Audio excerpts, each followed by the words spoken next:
संसार यही समझेगा कि मुझे भीम ने मारा है, लेकिन मेरी मौत की वजह सिर्फ तुम हो।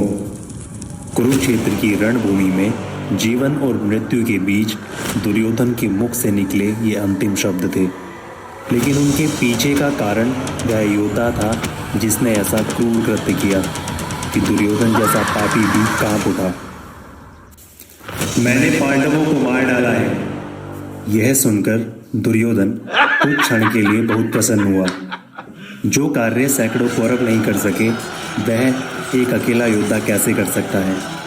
लेकिन जब उसे सच्चाई पता चली तो उसका गुस्सा घृणा में बदल गया। उसकी आंखों में भय और निराशा के आंसू थे। अरे मूर्ख, तूने ये कैसा अत्याचार किया? वो पांडव नहीं है। उस समय वह योद्धा महाभारत का सबसे क्रूर और पापी योद्धा बन चुका था। वह योद्धा जो रुद्र का रूप था, जो अकेले ही पांडव सेना को हरा सकता था। स्वयं भगवान कृष्ण ने उसे श्राप दिया। यह कहानी सदियों से कही जाती रही है। वह कहानी उस योद्धा की है जो सिर पर मणि लेकर पैदा हुआ था, गुरु द्रोण और स्वयं भगवान शिव के पुत्र अश्वत्थामा, जो 5000 साल बाद भी हमारे बीच कहीं ना कहीं जिंदा है। 1192 मोहम्मद गौरी से प्रथम युद्ध के बाद जब महान योद्धा पृथ्वीराज चौहान जंगल में थे तो उन्हें एक अजीब आदमी दिखाई दिया। 12 फुट लंबा हष्ट-पुष्ट आदमी, जिससे कुछ अजीब सी गंध आ रही थी। उसका शरीर बीमार लग रहा था और उसके सिर पर एक गहरा निशान था, मानो किसी ने उसके सिर पर हाथ रखकर उसका दिमाग निकाल लिया हो। 12वीं सदी में लिखी गई पुस्तक पृथ्वीराज रासो के अनुसार पृथ्वीराज चौहान एक बहुत ही ज्ञानी चिकित्सक थे। उन्होंने उस आदमी से कहा कि वह उसका घाव ठीक कर सकता है, लेकिन 1 हफ्ते के इलाज के बाद भी वह घाव बिल्कुल भी ठीक नहीं हुआ। घबराकर राजा पृथ्वीराज ने उनसे पूछा, क्या अश्वत्थामा है? उस आदमी ने बहुत ही धीमी आवाज में हाँ कहा और वहां से चला गया। लेकिन पृथ्वीराज को कैसे पता चला कि ये आदमी अश्वत्थामा है? इसका उत्तर उनके सिर पर लगे घाव और महाभारत में छिपी उन कहानियों में छिपा है। दोस्तों, शुरू से शुरू करते हैं। हे प्रभु, मुझे ऐसा पुत्र दो जिसमें आपकी ही कांति हो, जो आपके समान शक्तिशाली हो, जो आपका ही अंश हो। कई वर्षों तक महादेव की तपस्या के बाद जब महागुरु द्रोणाचार्य को उनके दर्शन हुए तो उन्होंने भगवान शिव से यह वरदान मांगा। शीघ्र ही गुरु द्रोणाचार्य और उनकी पत्नी को एक पुत्र की प्राप्ति हुई। लेकिन यह एक ऐसी अद्भुत घटना थी जिसे धरती, आकाश, पूरी दुनिया, हर किसी ने महसूस किया। जन्म के बाद वह बालक रोया नहीं, बल्कि उसने घोड़े की तरह इतनी तेज आवाज निकाली कि सारी पृथ्वी, सारा आकाश उसकी आवाज से गूंज उठा। इस गूंज से उनका नाम अश्वत्थामा पड़ा, जो घोड़े की तरह गूंजता है। दोस्तों, शिव पुराण के अनुसार अश्वत्थामा स्वयं भगवान शिव का ही रूप है, इसलिए उनके सिर पर मणि है, जिसे भगवान शिव की तीसरी आंख के रूप में देखा जाता है। उस मणि के कारण अश्वत्थामा को वरदान मिला कि कोई भी हथियार, बीमारी, भूख, प्यास, कुछ भी ऐसा नहीं है जो अश्वत्थामा को मार सके।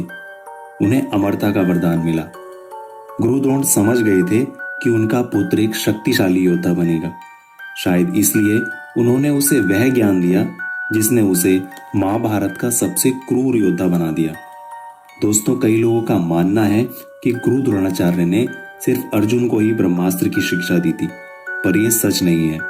अपने पुत्र के मोह में आकर अश्वत्थामा को भी ब्रह्मास्त्र का ज्ञान दिया गया था। अश्वत्थामा को भी सभी कुरुपुत्रों के साथ शिक्षा दी गई थी।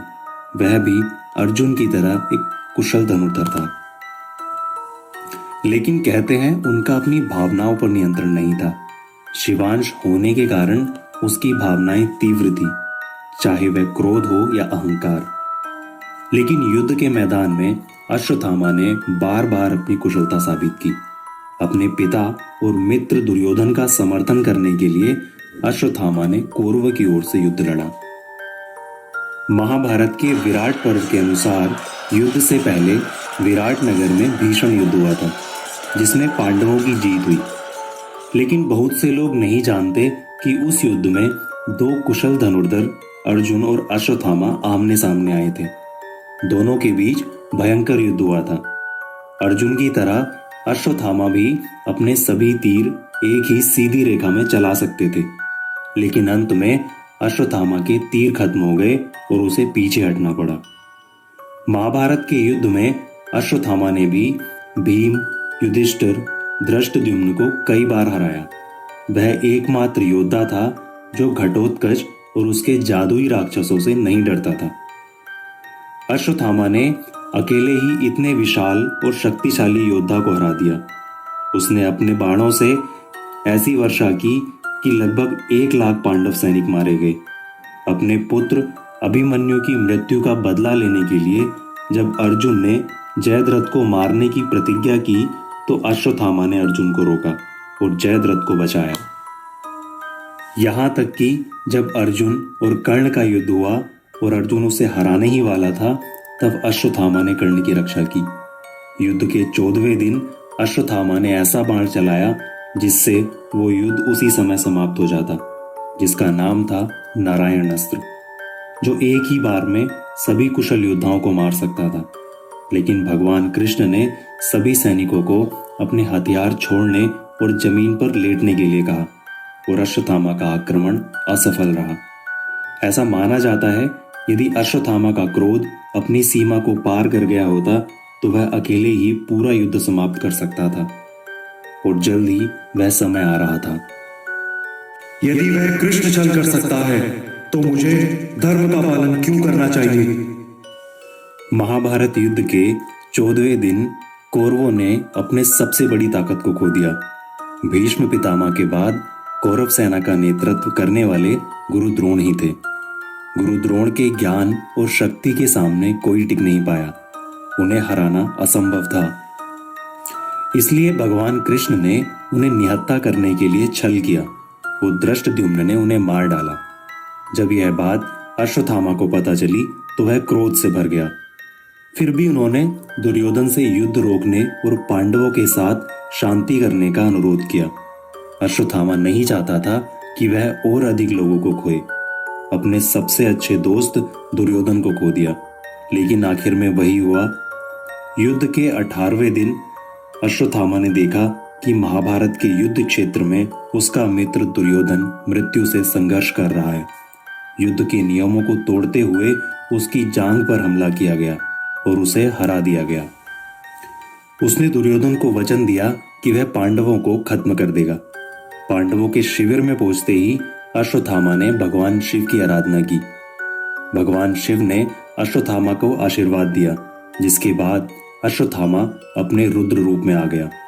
उसका क्रोध, उसकी शक्तियां अपनी सारी सीमाएं पार कर चुकी थी। देर रात वह पांडवों के शिविर में घुसा और जो भी उसके रास्ते में आया उसने उसे मार डाला।